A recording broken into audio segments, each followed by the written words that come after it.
ॐ श्रीगुरुभ्यो नमः। ॐ स्वस्ति श्रीगणेशाय नमः। ॐ नमो भगवते वासुदेवाय।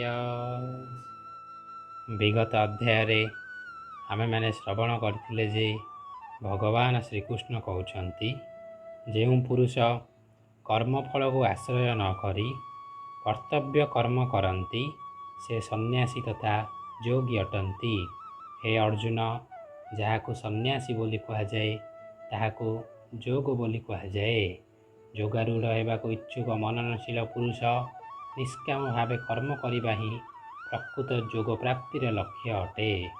ପୁରୁଷ ଯେତେବେଳେ ଇନ୍ଦ୍ରିୟମାନଙ୍କ ଭୋଗରେ କର୍ମମାନଙ୍କ ମଧ୍ୟରେ ଆସକ୍ତ ହୁଏ ନାହିଁ, ସେତେବେଳେ ସେ ସର୍ବତ୍ୟାଗୀ ଯୋଗାରୂଢ଼ ବୋଲି କଥିତ ହୁଏ। ନିଜ ଦ୍ୱାରା ନିଜକୁ ସଂସାର ସାଗରରୁ ଉଦ୍ଧାର କରିବା ଉଚିତ, ନିଜକୁ ଅଧୋଗତିରେ ପକାଇବା ଉଚିତ ନୁହେଁ। କାରଣ ମନୁଷ୍ୟ ନିଜେ ହିଁ ନିଜର ମିତ୍ର ଏବଂ ନିଜେ ହିଁ ନିଜର ଶତ୍ରୁ ଅଟେ।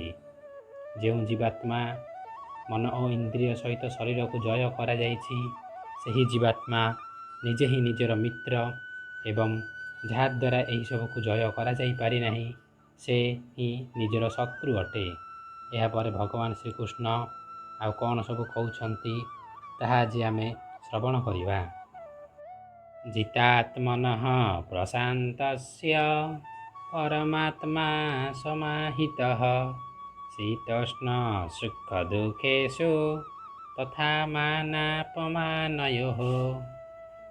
ଯେ ମନ ସଂଯମ କରିଛି ସେ ପ୍ରଶାନ୍ତ ଭାବ ଲାଭ କରିଛି, ତେଣୁ ସେ ପରମାତ୍ମାଙ୍କୁ ପ୍ରାପ୍ତ ହୋଇଛି ବୋଲି ବୁଝିବାକୁ ହେବ।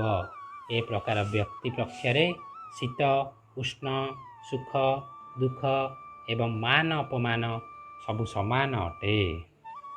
ଅର୍ଥାତ୍ ଶୀତ ଉଷ୍ଣ ଓ ସୁଖ ଦୁଃଖରେ ତଥା ମାନ ଅପମାନରେ ଯାହାଙ୍କ ଅନ୍ତଃକରଣର ବୃତ୍ତିଗୁଡ଼ିକ ଭଲ ରୂପେ ଶାନ୍ତ ରହନ୍ତି, ସେ ପରମାତ୍ମାଙ୍କ ବ୍ୟତୀତ ଅନ୍ୟ କିଛି ଚାହାନ୍ତି ନାହିଁ। ଜ୍ଞାନ ବିଜ୍ଞାନ ତୃପ୍ତାତ୍ମା କୁଟସ୍ଥୋ ବିଜିତେନ୍ଦ୍ରିୟଃ ଯୁକ୍ତ ଇତ୍ୟୁଚ୍ୟତେ ଯୋଗୀ ସମଲୋଷ୍ଟାଶ୍ମକାଞ୍ଚନଃ। ସେତେବେଳେ ବ୍ୟକ୍ତି ତା'ର ଆହୃତ ଜ୍ଞାନ ତଥା ଅନୁଭୂତ ଜ୍ଞାନ ବଳରେ ସମ୍ପୂର୍ଣ୍ଣ ରୂପେ ଆତ୍ମସନ୍ତୋଷ ଲାଭ କରେ।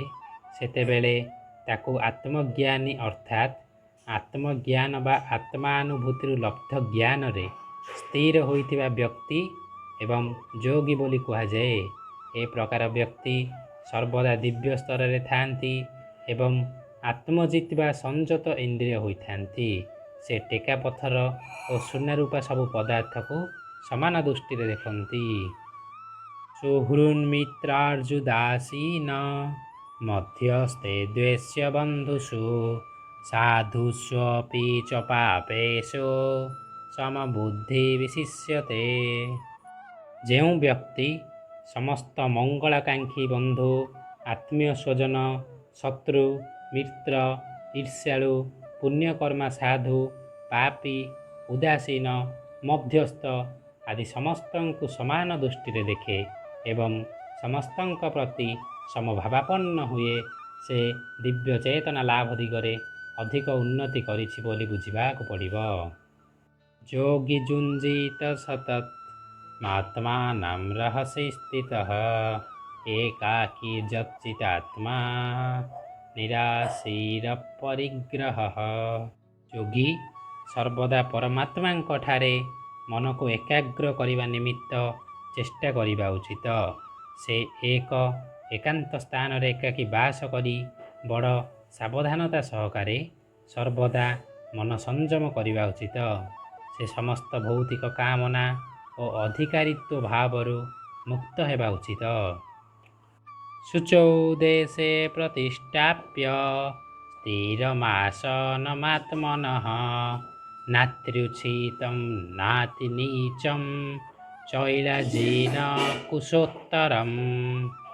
ଶୁଦ୍ଧ ଭୂମି ଉପରେ କ୍ରମଶଃ କୁଶ, ତା ଉପରେ ମୃଗଚର୍ମ ଓ ତା ଉପରେ ବସ୍ତ୍ର ବିଛାଇ ଅତି ଉଚ୍ଚା କିମ୍ବା ଅତି ନିଚା ନ କରି ନିଜର ଆସନ ସ୍ଥିର କରି ପକାଇବ। ଆଜି ଆମେ ଏଠାରେ ଯେଉଁ 5 ଶ୍ଲୋକ ଶୁଣିଲେ ସେଥିରେ ଭଗବାନ ବିଶେଷତଃ ଜଣେ ପ୍ରକୃତ ଯୋଗୀର ଲକ୍ଷଣମାନଙ୍କ ବିଷୟରେ ବର୍ଣ୍ଣନା କରୁଛନ୍ତି। ଯେ ଜଣେ ପ୍ରକୃତ ଯୋଗୀ କିପରି ଶୀତ ଉଷ୍ଣକୁ ସମାନ ଭାବେ ଦେଖେ, ସେ ଟେକା ପଥର ଏବଂ ସୁନାକୁ ସମାନ ଦୃଷ୍ଟିରେ ଦେଖେ, ବନ୍ଧୁ ମିତ୍ର ଶତ୍ରୁ ଆଦିକୁ ସମାନ ଦୃଷ୍ଟିରେ ଦେଖେ, ଏହିପରି ଭାବେ ଭଗବାନ ସେହି ଯୋଗୀର ଲକ୍ଷଣମାନଙ୍କ ସମ୍ବନ୍ଧରେ ବର୍ଣ୍ଣନା କରିବା ସହିତ ବର୍ତ୍ତମାନ ଯୋଗୀ କିପରି ତା'ର ଜୀବନ ନିର୍ବାହିତ କରେ ସେ ବିଷୟରେ ଅର୍ଜୁନଙ୍କୁ ଶୁଣାଉଛନ୍ତି।